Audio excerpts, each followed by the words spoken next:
jenis api, bahan alat pemadam. Okey, yang pertama ialah kelas A. Kelas A terdiri daripada pepejal, kayu, kertas, kain dan lain-lain. Abu, air dan debu kering. Okey, kelas B iaitu cecair cat, varnish, minyak dan lain-lain. Buih, debu kering, karbon dioksida dan air. Kelas C, gas, LPG, butana, propana, debu kering, hidrogen, karbon dioksida dan lain-lain. Serta gas kelas D adalah logam, potasium, sodium, debu kering, pasir kering, kalsium dan lain-lain dan karbon dioksida.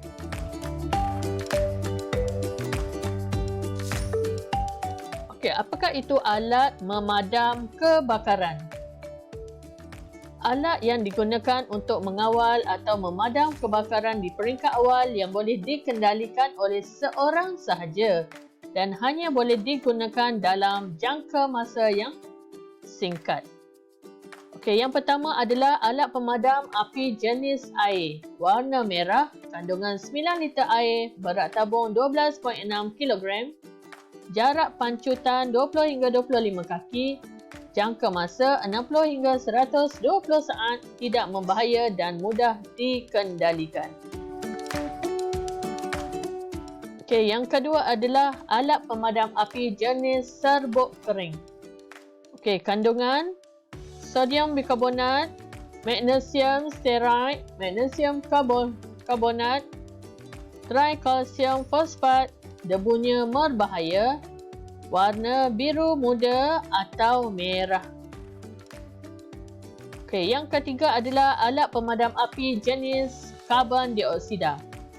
Okey, cecair karbon dioksida dalam bentuk tekanan. Dalam tekanan beratnya 1 hingga 2.25 kg. Berat keseluruhan 4.5 kg hingga 8 kg. Jarak pancutan 8 kaki hingga 12 kaki dan perkembangan nisbahnya ialah 1:450. Jangka masa pancutan 60 hingga 120 saat. Okey, warna hitam. Okey, yang keempat ialah alat pemadam api jenis buih. Okey, di dalamnya terdapat dua tabung. Tabung dalam terdiri daripada kandungan aluminium fosfat. Tabung luar, sodium bikarbonat stabilizer. Jangka masa pancutan 30 hingga 90 saat. Jika campuran kimia tidak betul, maka ianya tidak mampu memadam kebakaran. Warna krim putih. Okey, punca-punca api merebak. Yang pertama adalah elektrik, haba nuklear, elektrik statik, petir, percikan, mempatan gas,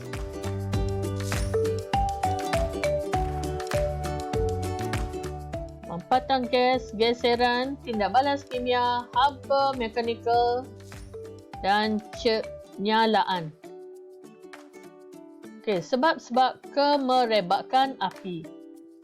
Okey, yang pertama adalah disebabkan oleh faktor semula jadi, kepanasan, cahaya matahari, gunung berapi, petir dan sebagainya. Yang kedua, kemalangan, kelalaian, kecuaian dan kesilapan manusia yang sengaja. Yang ketiga, sengaja, sama ada dibakar, dikhianat atau jahil. Faktor-faktor api merebak. Antara faktor membantu kemerebakan kebakaran. Yang pertama adalah luas permukaan bahan. Keluasan permukaan bahan api yang terdedah dengan oksigen atau udara. Yang kedua adalah kadar pengeluaran, pemindahan haba, jumlah dan kecepatan haba yang dikeluarkan. Yang ketiga, tiupan angin. angin yang bertiup membawa lebih banyak oksigen. Dan yang keempat adalah suhu atmosfera, di mana kelembapan rendah membantu kemarakan api. Cara-cara memadam kebakaran. Yang pertama, melaparkan atau memindahkan atau menyekat bahan api daripada tempat kebakaran, iaitu memindahkan bahan api yang belum terbakar ke tempat lain atau memindahkan bahan api yang telah terbakar ke kawasan lapang atau memecah atau menghancurkan bahan api yang terbakar supaya mudah dipadamkan atau menyekat bekalan bahan api. Yang kedua, melemaskan atau menghalang kemasukan atau mengurangkan bekalan oksigen, iaitu menutup kebakaran kecil dengan guni basah atau menyemburkan buih atau foam ke atas kebakaran minyak atau menyemburkan debu kering atau menyemburkan gas karbon dioksida atau halon atau menutup kebakaran tangki minyak atau menutup pintu dan tingkap. Yang ketiga adalah penyejukan, menyerap atau menurunkan suhu bahan api. Yang pertama adalah menyiram, menyemburkan dengan air, paling ekonomik. Menyemburkan dengan gas karbon dioksida bagi menyerap haba dan kebakaran dan menghalang kenaikan suhu seterusnya. Atau menyemburkan dengan debu kering bagi menyerap haba kebakaran. Seterusnya adalah melepaskan diri dari kebakaran. Prinsip-prinsip asas harus diingat dan perlu diambil perhatian, iaitu tutup mulut dan hidung menggunakan kain atau sapu tangan basah bertujuan menahan habuk, asap atau gas-gas beracun. Yang kedua, apabila bergerak dalam bangunan berasap dengan cara meraba-raba dengan tapak tangan, genggam ke hadapan untuk menyentuh halangan dan juga bagi mengelakkan kejutan elektrik. Apabila bergerak di dalam suatu tempat yang berasap di dalam bangunan yang terbakar, ianya boleh dilakukan secara meraba-raba dengan tangan. Udara yang terbersih atau tersejuk sekali adalah berhampiran di lantai. Cara merangkak dinasihatkan. Apabila bergerak ke hadapan, sebelah tangan yang bebas hendaklah angkat sedikit ke atas dan hendaklah genggam sedikit tapak tangan. Menggunakan belakang tapak tangan untuk menyentuh apa-apa halangan. Bagaimana menyelamat semasa kebakaran? Sekiranya anda berada di tingkat pertama, tangga adalah punca bahaya apabila bangunan yang sedang terbakar. Tangga kayu selalu runtuh dan tidak memberi isyarat.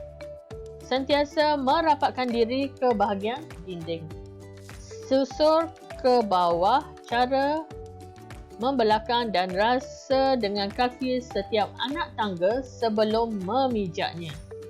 Mengurangkan ketinggian jarak sekurang-kurangnya 7 kaki untuk terjun ke bawah dan ini mengurangkan kecederaan kepada diri. Atau duduk di atas benda jendela dengan badan menghala keluar bangunan dan kaki dibiarkan berjuntai ke bawah.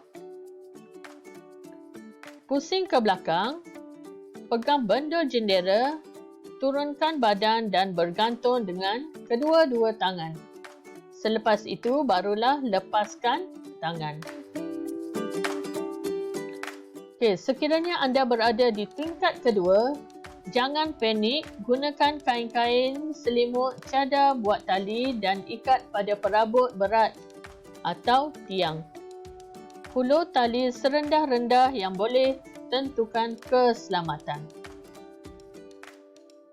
Sekiranya anda berada di tingkat ketiga, Sama juga dengan tingkat kedua iaitu sediakan tali, kain selimut atau cadar, pergi ke arah tingkap dan minta bantuan dan tunggu bantuan. Okey, menyelamat mangsa semasa kebakaran. Menggeledah sesuatu bangunan, bertugas berpasangan dalam bilik atau bangunan. Hendaklah dibuat dengan cepat dan selamat serta menyeluruh.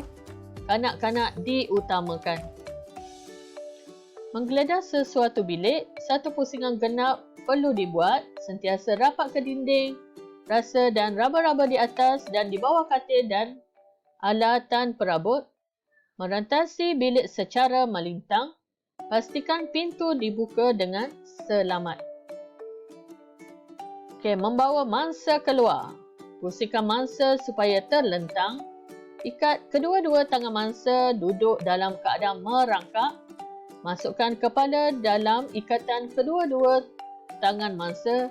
Terlentangkan dan seret perlahan-lahan ke tingkat bawah. Okay, semoga video ini memberi manfaat kepada anda. Sekian saja untuk kali ini.